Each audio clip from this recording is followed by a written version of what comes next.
Good evening everyone, welcome back to the Brahmastra series for SSC, and in today's class we are going to discuss some one word substitutes. SSC के जितने PYQs हैं उनमें से आज कुछ PYQs इस class में हम डिस्कस करेंगे। वन वर्ड सब्स्टिट्यूट्स अपने आप में बहुत अच्छी वेटेज कैरी करते हैं आपके SSC के टीयर 1 के एग्जाम्स हो चाहे टीयर 2 के एग्जाम्स हो। तो आइए शुरुआत करते हैं क्लास की। सबसे पहला क्वेश्चन देखेंगे, चार ऑप्शंस आपको साथ में गिवन है। So the first question is, a building or buildings occupied by a community of monks living under religious vows। जब बात होती है मंक्स की, उनकी पर्टिकुलर बिल्डिंग, वैसे तो आपने देखा होगा, आप कई बार धर्मशाला या मैक्लोडगंज भी गए होंगे जहां पे फेमस बहुत एक मोनेस्ट्री है, तो उस प्लेस को मोनेस्ट्री ही कहते हैं। अब यहाँ पे बाकी वर्ड्स गिवन क्या थे, चलो आंसर आ गया आपका ऑप्शन बी, मोनेस्ट्री, राइट। अब बाकी ऑप्शंस में देखिए आप, सबसे पहला word CAPITUL, that is capital. देखिए एक तो कैपिटल ये होता है CAPITAL। अब इस कैपिटल के तो डिफरेंट मीनिंग्स हैं, जैसे एक तो capital the money invested in a business, जो पैसा बिजनेस में इन्वेस्ट किया जाता है टू अर्न प्रॉफिट्स, उस इन्वेस्टेड अमाउंट ऑफ मनी को कैपिटल कहते हैं हम लोग, राइट। इसके अलावा कैपिटल सिटी या कैपिटल सिटी जैसे किसी स्टेट की या कंट्री की, जहां पे किसी स्टेट गवर्नमेंट या फिर जो सेंट्रल गवर्नमेंट होती है वो वहां पे जिस सिटी में होती है उसको भी हम कैपिटल कहते हैं उस कंट्री की, राइट। जब बात होती है कैपिटल की, वैसे तो ये यूएस की जो बिल्डिंग है, ठीक है, जहां पे सारे के सारे ऑफिशियल्स बैठते हैं टू टेक बेसिक डिसीजंस, या फिर लेजिस्लेचर बैठता है जहां पे, तो ऐसी बिल्डिंग जहां पे ऑफिशियल्स बैठते हैं कुछ डिसीजंस लेने के लिए इंपॉर्टेंट, या फिर जो लेजिस्लेचर होता है यूएस की जो बिल्डिंग है उसको कैपिटल ही कहा जाता है। तो इसका मीनिंग बिल्कुल डिफरेंट हो गया, जो कि आपका आंसर ऑप्शन तो नहीं है, सी ऑप्शन टेम्पल गलत होगा। अब लास्ट वर्ड बिल्कुल डिफरेंट है, ब्लास्फेमी। दोस्तों ब्लास्फेमी क्या होता है? Words said or written in a disparaging manner about God or religion। तो गॉड या फिर रिलीजन के बारे में जो डिस्पैरेजिंग मतलब डिसरिस्पेक्टफुल वर्ड्स बोले जाते हैं, लिखे जाते हैं, उसको कहते हैं ब्लास्फेमी, ठीक है। अगला क्वेश्चन करते हैं जी। अगला क्वेश्चन है अ क्लोज्ड पॉलिटिकल मीटिंग। एक ऐसी मीटिंग जिसमें, जैसे मान लीजिए कुछ ऑफिसर्स की मीटिंग है जिसके अंदर डिसाइड किया जाएगा कि हमारे रिप्रेजेंटेटिव कौन से होंगे, ठीक है, या कोई भी जो इंपॉर्टेंट लॉज या कोई भी इंपॉर्टेंट रूल्स हैं वो बनाए जाते हैं, ठीक है, उसको कहते हैं क्लोज्ड पॉलिटिकल मीटिंग, जो कि बेसिकली जितने भी पॉलिटिशियंस हैं या मिनिस्टर्स हैं उनके बीच होती है। तो उसके लिए आपके पास चार ऑप्शंस गिवन है, कौन सा ऑप्शन करेक्ट होगा आपको देखना है। फर्स्ट ऑप्शन है ब्यूरोक्रेसी, सेकेंड है rendezvous, third है implication and fourth one is caucus। yes, the answer will be option D, caucus, ठीक है, जो भी एक क्लोज पॉलिटिकल मीटिंग होती है। अगर हम ब्यूरोक्रेसी की बात करें दोस्तों, यहाँ पे एक वर्ड है क्रेसी। क्रेसी को हमेशा याद रखिए, एक सफिक्स जिस भी वर्ड के साथ लगता है क्रेसी, उसका मतलब क्या होता है? गवर्नमेंट। तो क्रेसी स्टैंड्स फॉर गवर्नमेंट। अब उसके आगे ब्यूरो लिखा है, ब्यूरो किसकी होती है? ऑफिशियल्स की। तो एक ऐसी government, a government run bye officials, तो जो ऑफिशियल्स के द्वारा एक गवर्नमेंट रन की जाती है मल्टीपल ऑफिशियल्स के द्वारा, दैट इज कॉल्ड ब्यूरोक्रेसी, ठीक है। तो इसका आंसर नहीं होगा। अगला वर्ड है रोंडेवू, ठीक है, a place where people meet. कोई भी लोग अपने आप में, कोई दोस्त हैं, 4 लोग 10 लोग हैं, ठीक है, कहीं पे भी एक मीटिंग रखते हैं, ठीक है, उस प्लेस को हम, उस मीटिंग को भी इवन आप रोंडेवू कहते हो या फिर वो प्लेस जहां पे मीटिंग रखी जाती है, ठीक है, a place where people meet. जो लास्ट कॉकस है वो उसका राइट आंसर है। अगर इंप्लीकेशन की बात करें, इंप्लीकेशन के 2-3 मीनिंग्स है, ठीक है। जब तो आपके पास पैसेजेस आते हैं रीडिंग कॉम्प्रिहेंशन के अंदर, आपको पूछा जाता है व्हाट इज द रैशनल और लॉजिकल इंप्लीकेशन, तो वहां पे इंप्लीकेशन का मतलब एक तो निकलता है जी सजेशन। जैसे लिखा होता है कई बार what does author want to imply, मतलब what does author want to imply means suggest. Implication का एक मतलब होता है कोई भी सजेशन जो निकल के आती है पूरे के पूरे पैसेज के अंदर। इसी का दूसरा मतलब होता है दोस्तों, किसी भी चीज का इंपैक्ट दूसरी चीज पे फ्यूचर में क्या रहेगा, उसकी कॉन्सिक्वेंसेस आप कह सकते हो, ठीक है। तीसरा इंप्लीकेशन का मतलब होता है किसी भी पर्सन की किसी भी एक्टिविटी के अंदर इन्वॉल्वमेंट, तो उसको भी क्या कहते हैं हम लोग? इंप्लीकेशन कहते हैं। तो इंप्लीकेशन के 3 डिफरेंट मीनिंग हो सकते हैं, कॉन्टेक्चुअली चेंज हो सकता है कॉन्टेक्स्ट के अकॉर्डिंगली, ठीक है। अगला क्वेश्चन देखिए, question number 3, a collection of historical documents or records providing information about a place institution और अ ग्रुप ऑफ पीपल। तो एक ऐसी कलेक्शन ऑफ हिस्टोरिकल डॉक्यूमेंट्स जो लोगों के बारे में, इंस्टीट्यूशंस के बारे में या फिर किसी प्लेस के बारे में इंफॉर्मेशन या डिटेल्स प्रोवाइड करती हैं। ठीक है, तो उसको क्या कहेंगे? सबसे पहला है कैटलॉग, सेकंड है draft, third is archives, fourth is documents. Obvious सी बात है कि डॉक्यूमेंट्स तो आंसर नहीं होगा। दोस्तों कैटलॉग क्या होता है? जब किसी भी आप कंपनी की बात करते हैं, किसी भी कंपनी का जो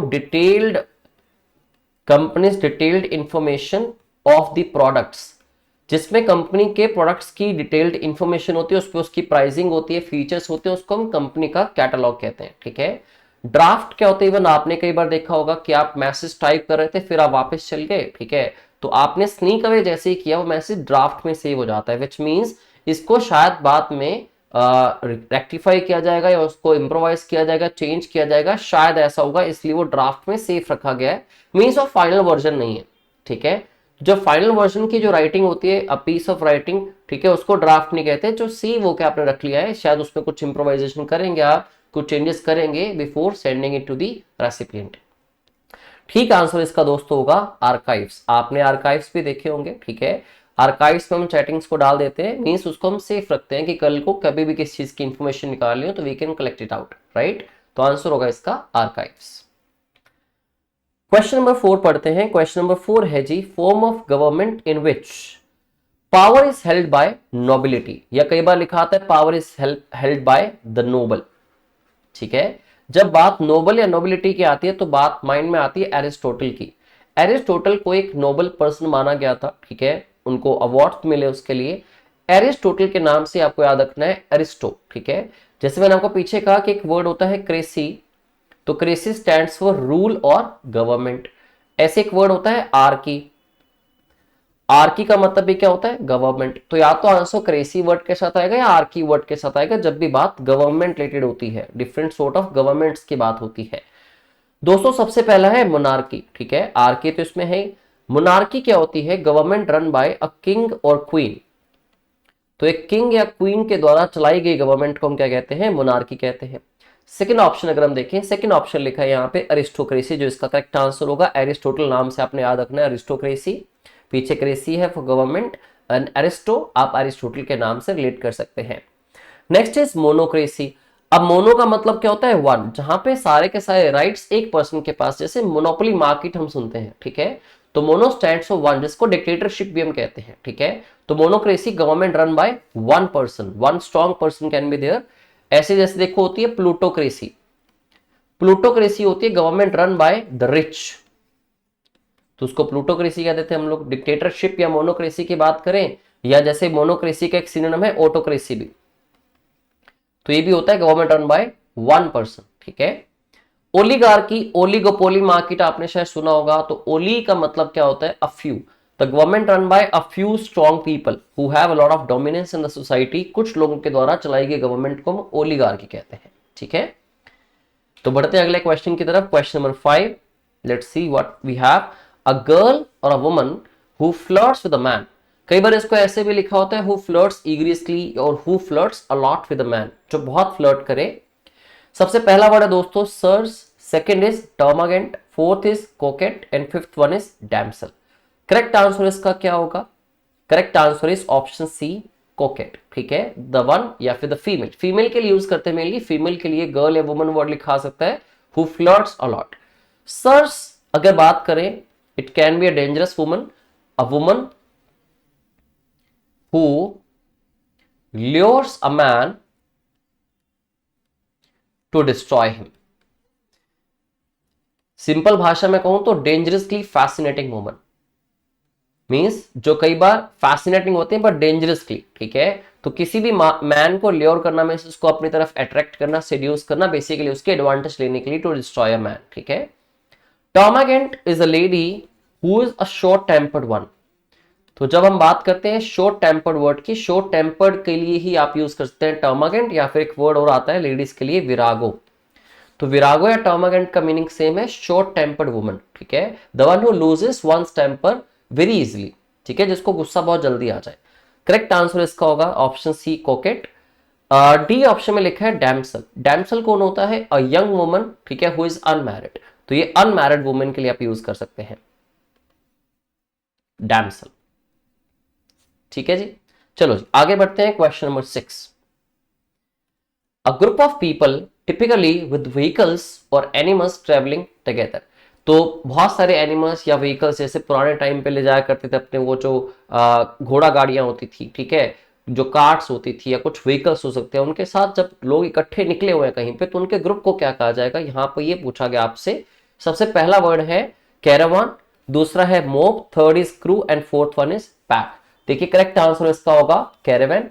ठीक है, मोब क्या होता है? A group of angry people.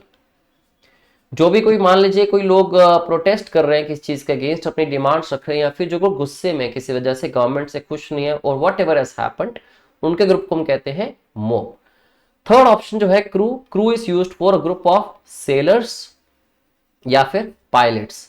तो जो पायलट्स होते हैं या सेलर्स होते हैं जो किसी बोट या शिप को चलाते हैं, उनके ग्रुप को हम क्रू कहते हैं। ठीक है, क्रू मेंबर्स जैसे होते हैं। पैक किस किस का हो सकता है? देखो पैक या तो कार्ड्स का हो सकता है, जैसे कार्ड्स कार्ड्स को हम डेक भी कहते हैं। ठीक है, जो पत्ते होते हैं ताश के, तो उनका जो होता है वो पैक हो सकता है या डेक भी होता है। इसके अलावा पैक हो सकता है वुल्फ्स का, या फिर पैक हो सकता है लायर्स का। ठीक है, तो इसमें कलेक्टिव नाउन का सारा कॉन्सेप्ट आ जाता है कि collective noun particular different different चीजों के लिए अलग होते हैं। ठीक है, जैसे हम बात करते हैं मान लो अ लॉट ऑफ गन्स की, तो गन्स के पूरे कलेक्टिव नाउन के लिए हम वर्ड का यूज करते हैं बैटरी वर्ड यूज करते हैं। जैसे जब बात होती है स्टार्स की, तो स्टार्स के लिए यूज करते हैं या तो वर्ड गैलेक्सी, गैलेक्सी के अलावा या फिर वर्ड आता है कॉन्स्टेलेशन। तो इस तरह से बहुत सारे कलेक्टिव नाउन से आपसे कभी भी कोई भी क्वेश्चन किसी भी तरह से पूछ सकता है एग्जामिनर। बाकी हम लोग पीवाईक्यूज कवर कर रहे हैं और मोस्ट इंपोर्टेंट क्वेश्चंस भी हैं, तो इन सब वर्ड्स को आपने याद रखना है और नोट्स बना लेने हैं इसके। ठीक है, अ कीपर और कस्टडियन ऑफ अ म्यूजियम और अदर कलेक्शन। स्पेशली जब म्यूजियम की बात करते हैं, जितनी भी चीजें वहां पे पड़ी हैं, जो उनका कीपर होता है, ठीक है, जो उनकी टेक केयर करता है, ख्याल रखता है उनका, उसको क्या कहेंगे आप? सबसे पहला वर्ड देखो दोस्तों है प्रीस्ट। ठीक है, जबकि यहां बात म्यूजियम की है, प्रीस्ट का कोई रिलेशन नहीं है, ये तो मंदिर में होते हैं। सेकेंड वर्ड है क्यूरेटर, जो कि इसका करेक्ट आंसर है option B. Third is librarian, we are not talking about a library. जो बुक इश्यू करने की बात हो, बुक इश्यू करता है या फिर वहां पे बुक्स का ख्याल रखता है, वो लाइब्रेरियन होता है, right. D option is assaulter, ये तो वैसे ही ठीक नहीं होता। जो पर्सन कोई भी क्राइम करता है या असोल्ट करता है, रॉन्ग डूइंग करता है, उसको असोल्टर कहते हैं। ठीक है, तो ऑप्शन डी भी इसका करेक्ट आंसर नहीं होगा।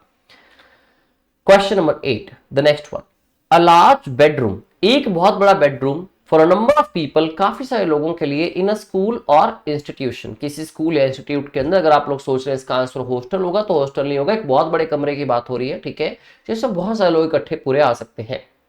हॉस्टल इसका करेक्ट आंसर नहीं होगा। हॉस्टल के अंदर पर्टिकुलर रूम्स होते हैं, एक रूम 2 या 3 बच्चों को ही ऑक्यूपाई करता है, राइट।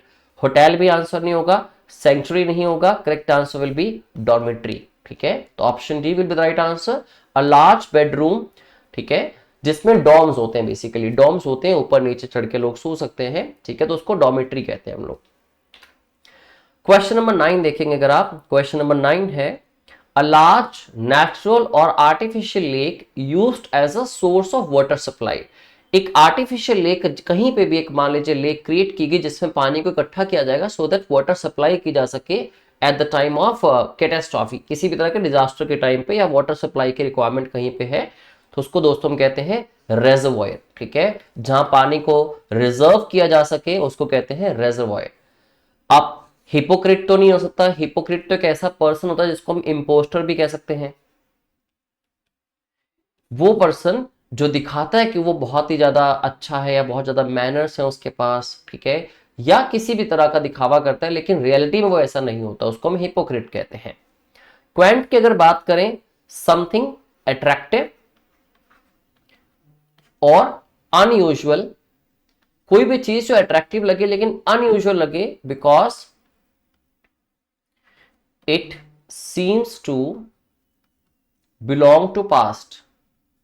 जैसे मान लो हम कभी कभी वो बात करते हैं ना कि कुछ एंटीक चीजें होती हैं, जैसे आप आज के टाइम पे फोर्ट्स की बात कर लो, राजस्थान के अंदर इतने फोर्ट्स, इतने किले बने हुए हैं, आप ताजमहल की बात कर लो, बहुत पुरानी बिल्डिंग है, पास से रिलेट करती है, ठीक है, लेकिन अपने आप में अलग अट्रैक्टिव है, थोड़ी अनयूजुअल है आज की मॉडर्न बिल्डिंग से। तो ऐसी कोई भी चीज जो पुरानी टाइम से, हिस्ट्री से रिलेट करती है, थोड़ी अनयूजुअल उस तरफ से है, उस वजह से, लेकिन अट्रैक्टिव भी है, उसको हम कहते हैं क्वांट। ठीक है, और कैनल इसका राइट आंसर नहीं हो सकता, तो correct answer will be reservoir. ठीक है।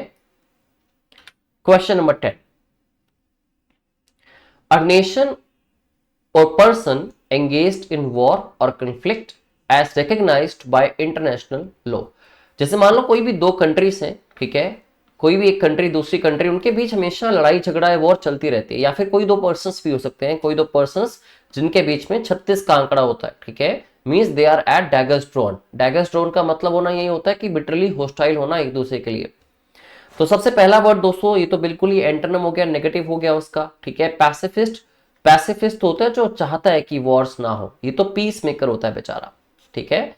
बम्शियस, बम्शियस कौन होता है? जो घमंडी होता है, एरोगेंट, जिसको आप एरोगेंट या फिर कंसीटेड भी कह सकते हो।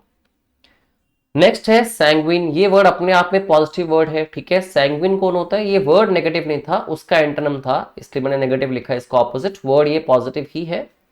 सैंग्विन की बात करें तो जो ऑप्टिमिस्टिक होता है या फिर होपफुल होता है, ठीक है, जिसको उम्मीद होती है कुछ अच्छा होगा फ्यूचर के अंदर।